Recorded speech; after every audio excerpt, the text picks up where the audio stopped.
আব্দুল করিম বলে ময়না তোমার বলি, তুমি গেলে হবে সাধের পিঞ্জিরা খালি।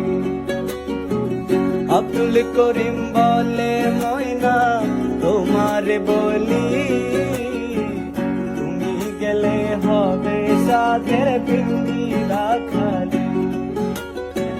কে শোনাবে মধুর বুলি বলো আমারে, কে শোনাবে মধুর বুলি বলো আমারে, তোমারে পুষিলাম তো আদরে, আমার মাটির পিঞ্জিরায় সোনা